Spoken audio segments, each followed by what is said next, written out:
of a timekeeper, and my request to the speakers and the audience, but to the speakers, that the time limits are crucial. Each speaker is given 30 minutes to speak. After 25 minutes, that person will get a signal. So next 5 minutes, the conclusion can be done. You know the pattern, you have witnessed it. But then the audience who wishes to ask questions, we are requesting to please make the questions short as far as possible, rather than use that to explain their own viewpoints at some length. So the first speaker is Professor Jonathan Shear, and I request him to take the podium and please start. We are already about 7 minutes late, so I will have to take that into account so that I don't do injustice to one or the other speaker.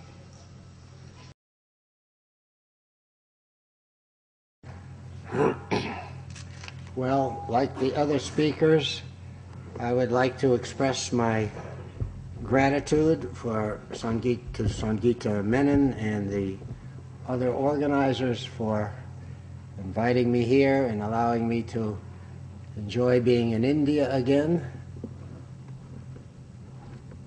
Can everyone hear? Am I loud enough? Yes? Loud enough? Good. So to enjoy being in India again, and for Nias for their tremendous hospitality. So I'd like to just go on, and actually my hope is that I can speak in a short amount of time, which is unusual for me, and I hope I can get everything done well under the time limit. I have the points that I'm going to be speaking out seem to me to be extremely simple. I hope we'll see if they come out that way. And I think you will find that they are relevant to many of the things that we have heard. Okay, converging on the self, Western philosophy, Eastern meditation, scientific research. Basically, what I'm going to say is this, and after 3 sentences, it's okay, you can leave, because this is the whole idea. If you look at modern philosophy from starting with Descartes and going up to Kant, we find a great paradox, and their positions have made it impossible to have a decent theory of self in Western philosophy ever since. Different people think theirs is decent, but none have gotten any acceptance.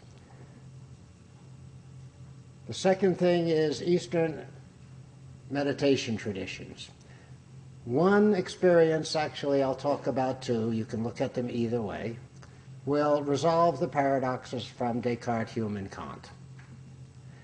Then the third part, Western science, will give us a little bit of a sense of perhaps we can actually take these descriptions of the experiences as having some real significance, and also surprisingly connect them directly, physiologically, with our ordinary common sense views of self. So that's the logic. Okay.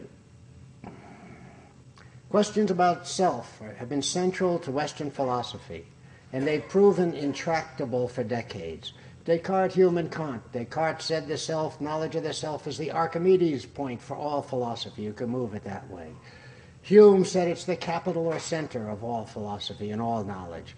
And Kant said it's the supreme principle of all employment of the understanding.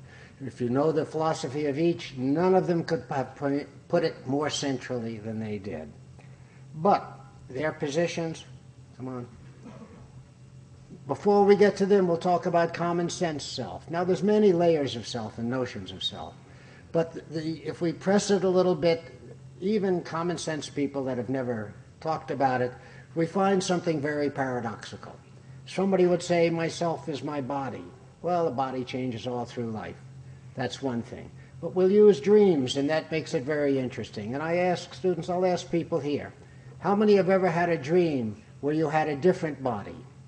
Anybody? Nobody? Raise. I need to raise hands because I got to be talking with everyone. All right. So, but it was your dream, and it was you. This is just intuitive sense. That means, on a deep intuitive sense, you don't think your body. Another one. This is an English idiomatic phrase. How many have ever done something in a dream that you wouldn't dream of doing? Everyone understands? Almost everyone. Well, that shows that our ordinary personality concept is inadequate to grasp what we are as self, because it was you. You remember it. And then even more difficult, how many have ever had a dream where you're nothing but an observer to the dream, watching it like a video camera? How many have had that? Almost everyone. So again, there's no body there. A neutral observer, not even any personality or emotions, just watching. But you know you were there. But it's very hard then to focus on what it is. And we all have this intuition, there's something that's gone on all through our life. How do we find it? So just from common sense, it seems very difficult. Then we go to great philosophers, and they have taken this common sense and they've penetrated deeply. So we all know probably. How many have read some Descartes? Anybody? Some Hume and some Kant? So a certain percentage. All right, Descartes, he actually practiced two standard Eastern meditation techniques. Pratyahara, and then receding from everything with empirical significance. And most people probably don't know here, there's a major Zen Buddhist technique which is called raising the doubt sensation to produce the transcendence. Well, he did both and had some really good experience. But he came to the notion that there itself is the one thing we can't doubt, arguments like Shankara's. We cannot doubt it, and it's single, simple, continuing, and unimaginable, without going into the technical thing. Just that sense of the dream as example shows that unimaginable. Don't know what it is. So Hume, staunch empiricist, he agreed that self seems to be different from everything that we experience. And he looked in, but he couldn't find anything corresponding to that, or to Descartes' account. Just one impression after another. And he said, well, maybe Descartes is completely different from me, or I'm completely different from him, but I can't find it, can't use it. And he ended with a great puzzle. That actually people, at the end of his treatise, he rejects his conclusion of making the self out of bundles. But most philosophers in the West ever since ignore his own position on his own thesis. But can't find the self. Nothing. Then it's very interesting. The next really great in the tradition is Kant, and he strengthened both Descartes and Hume. And he went so far, maybe, I have that line there, he strengthened both Descartes and Hume. Why? For he argued that a simple, continuing self is the precondition for all knowledge and experience. And it's not hard to see why. Kant's very hard to read. But the sense of it's easy. I'm holding my hand up now. Anyone who's interested can see the hand. Each of you have a slightly different experience of the hand than the others, but each of you should be able to see this finger and this finger as part of your experience. If yourself were not experiencing all of it, it wouldn't be that experience. If there's any part that is yourself is not experiencing, that experience would not exist. How many can follow that? And the same thing with logical reasoning. It's actually a precondition for doing simple statements in logic like A is A and A is not A. It's got to be the same self for a verbal sentence, hearing all the words. I am talking in India. If you only heard one word, I am talking in India, none of you would know this sentence. So when you're thinking in words, it has to be the same self for all of those parts. If you follow that, a very surprising conclusion follows directly. And Kant made it. His arguments are almost impossible, but you can make them very simply. He says there is no special empirical feature to the self. Logically, there cannot be. If myself were blue, everything would look blue. If myself were itchy, everything would be itchy. If my glasses were blue, everything would look blue. And it has to be the same self at every detail of every experience. So there is no way for there to be any empirical quality to the self at all. How many can follow that a little bit? I'm trying to make hard things sensible. That's my compulsion. Because if it's not simple, I don't understand it. So it's got to be simple. So with that, he conclude in language which is, I've never seen a philosopher so far even repeat it, Kant concluded it has to be pure, original, unchanging consciousness. How many find that familiar from Yoga and Vedanta, right? Or emptiness, non-empirical for Shunya, if you're a Buddhist, same thing. And if you're Far Eastern Buddhist, it's self, the same thing again. That's his conclusion. Well, fine, but not fine. Because that was strengthening Descartes. Everyone see that? The next part is strengthening Hume. He says it's not an accident that you can't find it inside because it's unexperienceable. There is no feature to identify the experience, so you can't find it. And people think he absolutely forbade that, but he has footnotes, we're very clear. He says it's not a logical impossibility. It's just that we cannot form the least idea of that experience, so it would have to be a being different, completely different from us. Actually, the fact that we can't form the least idea of it is one of its hallmarks, and it's one of its identifying feature, that we can't imagine it at all. So that's big paradox. The two go oppose each other. The paradox of self is logically necessary and necessarily vacuous and unexperienceable and therefore unknowable. And his quote is, mocks and torments even the wisest of men. And I did my dissertation, half a century ago almost in Berkeley, University of California, all very logical scientific philosophers on this subject. It's true, but they all go crazy over self. But it was on the self and pure consciousness, and they couldn't out-wrestle the arguments, so they had to give me my doctorate on that. Long time ago. But this has left a gap at the center of Western philosophy.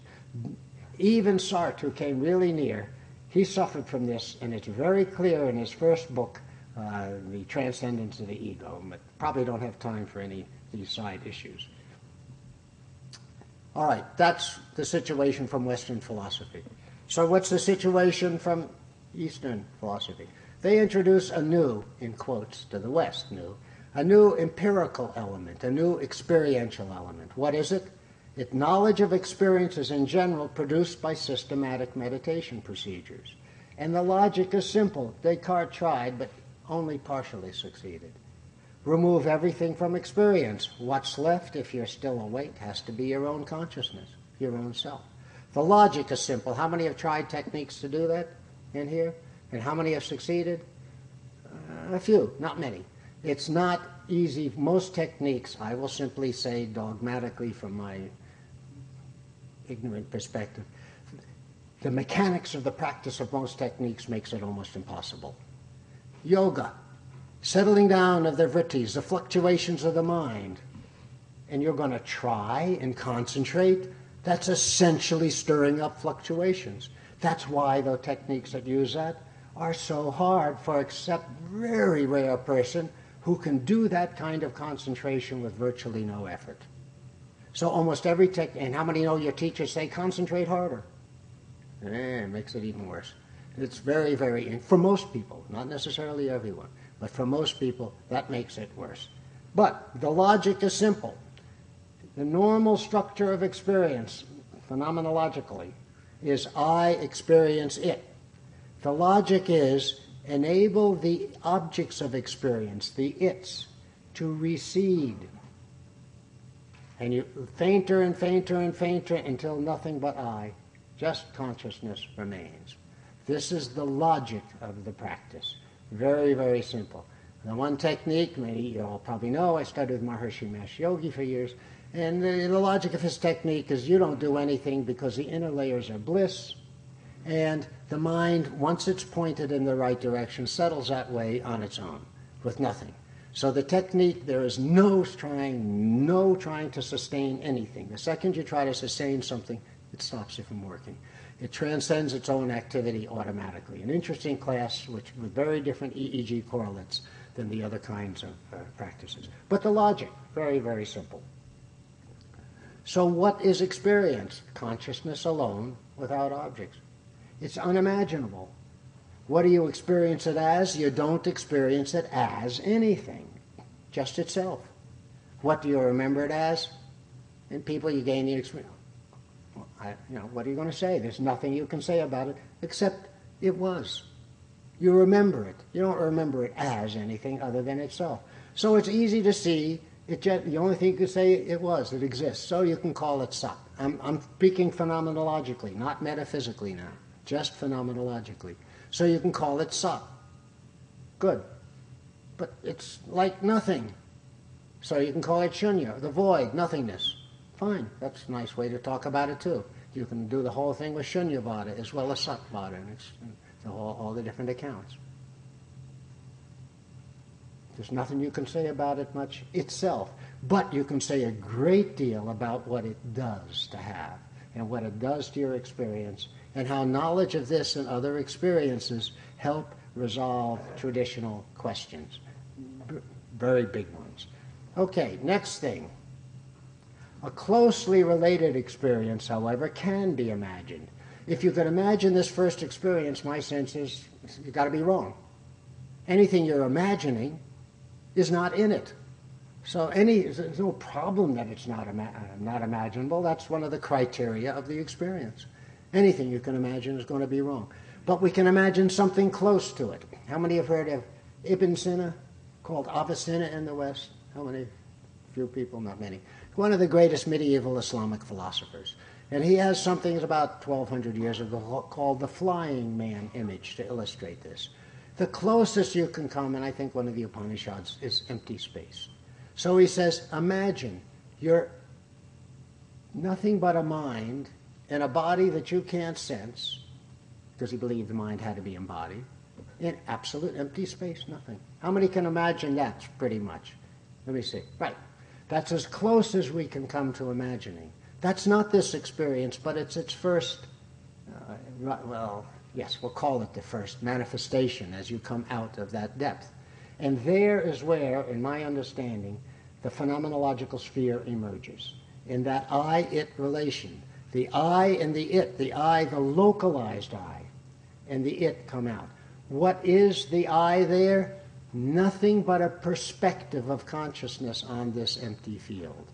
But we can imagine it because it has this split, this I-it split. So it can be called, Maharishi's translation of the Vedic terms, it's ahankara, pure individuality. That's just what this is. And there is a bit of a feeling, affect to it. Just, that's okay. Bliss, just not big elation, no, nothing, just no problem, just no problem. So that's the feeling, asmita, in that, at that level. So many of you know this terminology. All right, so what does this do in terms of Western philosophy? It gives unique experience. It's the only experience that can give content to Descartes' single, simple, and unimaginable, to Hume's distinct from all empirical perceptions, and for Kant's qualityless pure consciousness. And it's the only one that can reconcile the bulk of their otherwise conflicting analyses. So with this, the whole Western understanding or lack of understanding about the nature of the self can begin to re-examine the situation. Furthermore, their analyses, to the extent that they are correct, completely separate from traditional things, their analyses identify this experience. They, all three of them together would point, this has to be the self, and this is the only thing that can be the self. So we've gone through two of the steps. One, Western philosophy. Second, Eastern meditation techniques. I mean, it's the same in Chan Buddhism, Zen Buddhism. Far Eastern Buddhism is clear on this, while Theravada is not clear, but they often have this experience, and I've talked with them. But they have a little metaphysical trouble fitting it into the system. So part 3, what is West? How much more time do I have? Can you tell me? 7 minutes. How much? Total is another 7 plus 5. 7 minutes? Plus Good. 5. Good. 7 plus 5? Hey, I'm on time. Good. All right. Now, the next question is, but do such experiences ever exist? Anybody can say anything. Talk is cheap. You guys look at me, and if I say I've had these experiences, you go, what, that jerk? Right? I mean, and that's natural. Oh, I've been studying with some great yogi, or maybe I'm committed because of my philosophical things, or anybody, oh, my family has been in this tradition for 900 years, so of course I know what I'm talking about. Right, so how do we know? How many think? Very reasonable question. Especially when you're in the rest of the world that doesn't know outside of most of Asia. Until very recently, this has been my field for 40 years, 50 years. So in those days, almost no handful of people even heard about this stuff. Very reasonable, and you think this person's goofy, been dropping too much LSD, something, right? Just something strange. So, what does modern science have to say about this? One thing is interesting, and this is what started me. I was a Fulbright scholar in philosophy of science in Karl Popper's department at the time. We all talk falsification and intersubjectivity, and it comes from him. He was the guy that, it was Hempel too, but basically he's the guy that brought this stuff out. And I noticed something strange. I'd gotten interested in meditation and was reading every authentic text, there weren't many in those days, I could find in London. And I noticed something curious. Traditions had very different metaphysics, lots of different ideas about things. But when you get to what they each called their deepest experiences, phenomenologically they appeared identical. So this was like, in my mind, a grand scientific experiment to filter out all these other variables like belief and wishful thinking and enculturation and everything. Another thing, that's just scientific approach. But actual science, we notice that traditionally the deepest experience where there's just nothing. That one, or just thingness, whatever, you know what I'm talking about. That deepest one is widely reported around the world to have clear physiological correlates. Metabolic rate drops. Breathing stops. This is so, for example, in the word Zen. How many have heard that word, Zen? How many knew that's just the Japanese way of saying John? John went across the mountains and... Right. John became Chan, and that became Zen. So it's the same thing. And so in Chan Buddhism, actually I don't say it right, it should be Chan. It's hard for me to do that. Chan Buddhism, otherwise no Chinese person would understand it at all. It's surprising. So in that Buddhism, one of their names for the pure consciousness experience is simply Qi, breath stops. That's one of their identifying names for the experience. So, and it's all over the world like that, even in the Western monastic tradition, you know, they know the breath stops during this experience. So now there's been research on it. People doing the TM technique, there's just ordinary people, not great yogis, but advanced enough so that they're reliable enough not to waste the experimenter's time, you know, not once a month or once every couple of weeks, but, you know, good enough so there's a good likelihood when they're doing research on them. They sat there, and they got tubes in their arms and the blood and this thing and then up here to measure their breathing. Any technique, if you have to concentrate, that's distracting. But there's no concentration in this technique. Doesn't matter. So the people sit, and it's found, yes, you watch on the graph breathing in and out, and then you see flat line, completely flat line. Then they press a button when they come out of this experience, and then you see the breathing start, and no compensatory breathing afterward. How many have ever tried to hold your breath for a minute? Not easy, isn't it? And you go, at the end. Nothing. And the oxygen pressure in the blood is constant. And the CO2 pressure in the blood is constant.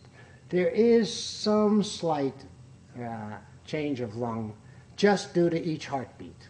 That does have a cumulative effect, but not very much.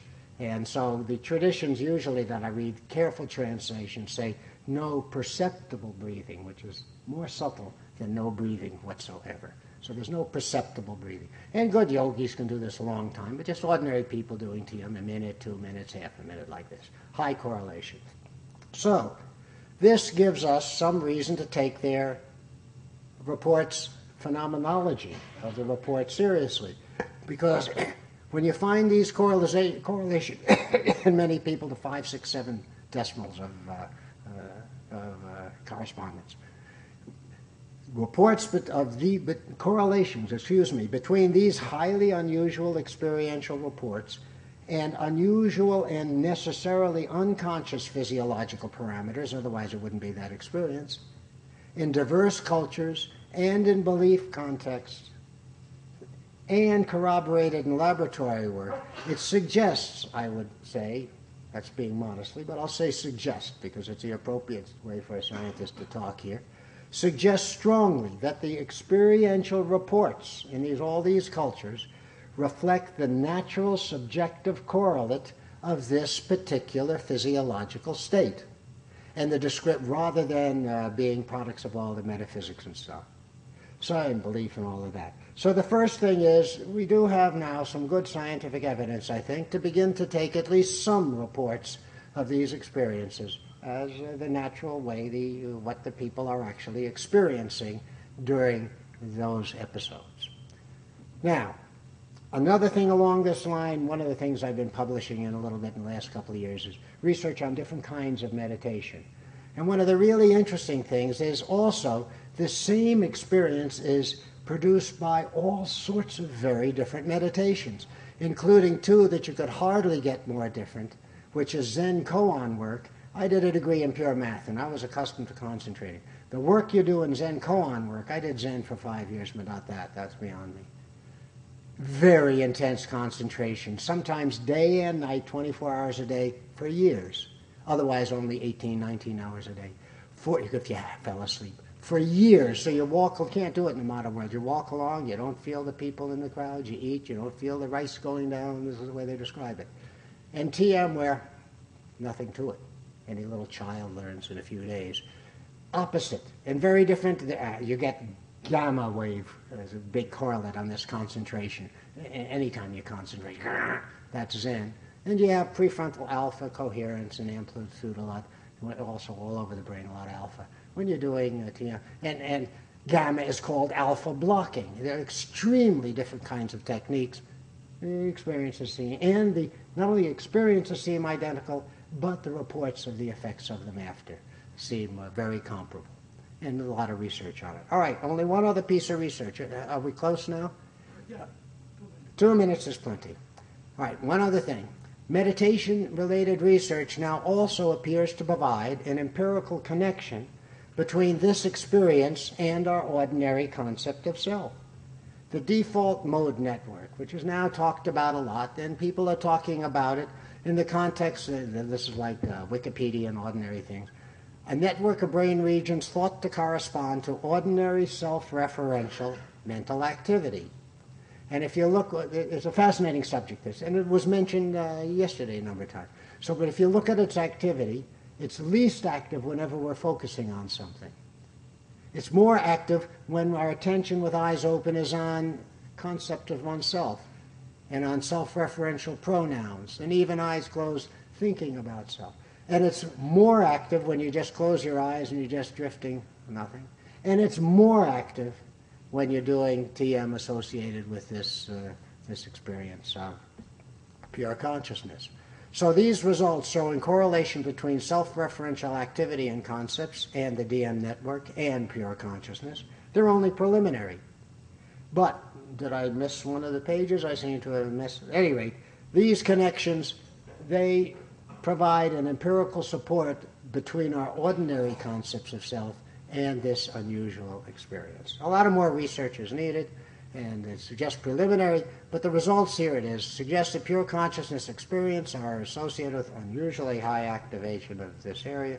I think I've already said those things, and that's the end of that. So I hope the logic was simple, and I just wanted to put out a little.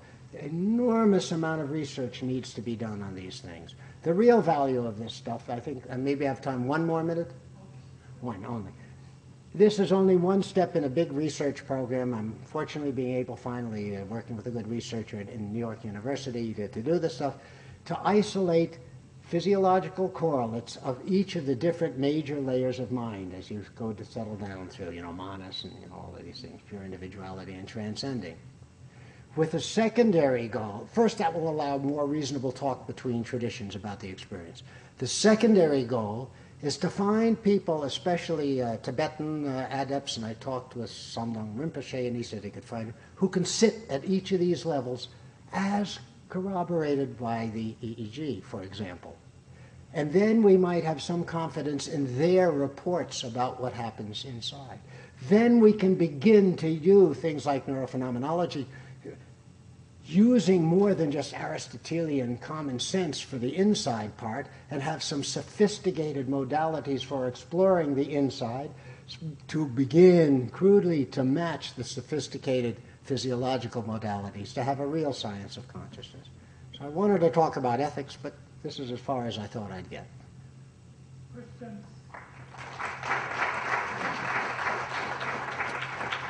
What I'm asking is if, I've asked Sangita and she has agreed, if you can ask your questions and Sangita will repeat them to me. Very simple, because it's got to be translated. If you talk a long time, it's not going to be even time to translate them. Simple questions, if you just want to use my as a resource, to Sangita, who will repeat for me. Professor Shears, would you be able to give us a very simple explanation of the Eastern concept of Ashmita and its parallel concept in Western philosophy? Yes. It's a big problem. If there were, ethics would be designed completely differently. The questions of theoretical ethics would be designed completely. Asmita, you're in this phenomenon, I call it the phenomenological sphere, empty space and the self right there. What I call it's self with a little s. What do I think that is? The analogy would be big light. Now you have a lens. And that lens has its sphere of awareness. It's just the light there. So there's no thing there, it's just a perspective in this empty space. And it has this nice feeling. Now, intellectually it's very interesting, the Sanskrit word for self here, ahankara. Aham is great, in my understanding, huge, unbounded self. Collapse, you take the Sanskrit words I was taught, you take them apart for the syllables to see what they're really saying. Point value, collapse.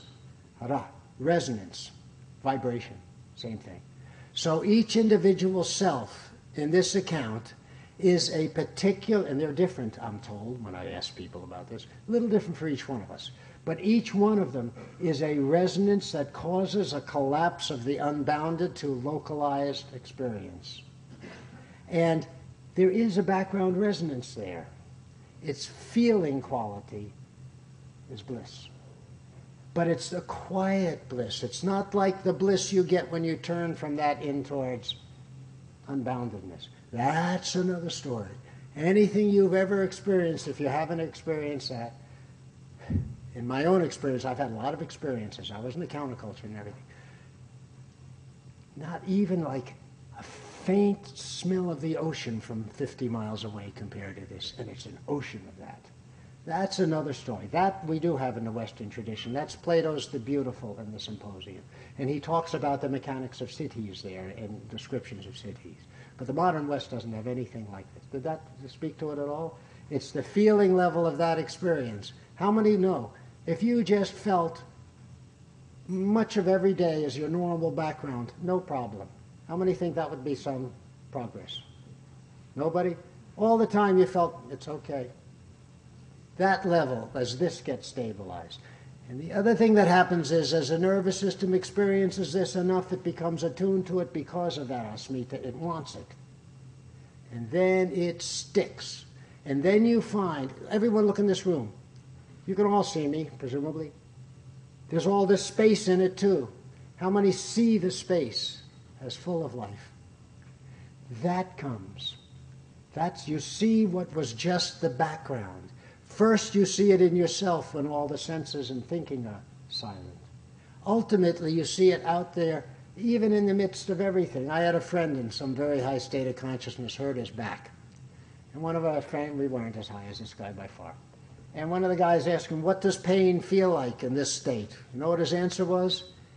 Very concentrated bliss. So it's, you start seeing the whole phenomenological sphere. It's like, here we have like a movie screen, and you've lived a whole life, you picture, just seeing all the action. And, information is news of a difference. We look to that. You need to have that go away. But afterwards, you may notice the flatness of the screen. It's logically a different domain than the colors, the flatness of the screen. So the whole space becomes apparent, and it's constant, 24, well, eventually 24 hours, even in deep sleep. But even before that, it's just normal, the way the self is supposed to be. So you really needed that in it too, the discussion of meditation in the self. Thank you for that question. Next. Professor Shear, my questions might seem very naive. Pardon me for that. It lies on the concept of I and it that you explained. There are two questions. One is when a child is born. When a child is born, it hardly interacts with many its. So is there any way to know whether there is any self-consciousness in the child? And the second one let me do is... one at a time. I'm too slow. Then ask you a second one. Any way to know? Well, if you're a siddha and you can see the child's mind directly, of that kind of a siddha, I've been around siddhas too. That changed some of my horizons of what I thought could be. But it's such a person. But for the rest of us from the outside, I don't see how. The third only way is if you had somebody and were able to rely on their autobiographical memory. Yogananda talks like that. I happen to remember the first time I think it was the first time I thought and the first time I understood human speech, but nothing like that. And the next is related to this. As you said that we can understand I only when it recedes. It's understand it only. Yeah, if we're thinking, we have I, it already. Yeah, so I was wondering whether it's at all possible to realize self without realizing the other. What do you think about that? I'm not sure what the question means, realizing self without realizing others. Realize ourselves. So the realization of self without that realization takes place of when there is no other in your awareness. There is no other. There's not even a space in which an other could be perceived. That's what I call self. So the question of other doesn't arise, no question arises. If you have a question, you're already in the I, it. You sit in your mind and you think a thought. How many find it natural to say, the thought's in front of my mind's eye? You already have the I, it relation with your eyes closed when you're thinking. So that's there. Phenomenologists say it's there all the time. I say it's there all but this experience. So that's there. Did that speak to it? Thank you so much. Very good questions for me.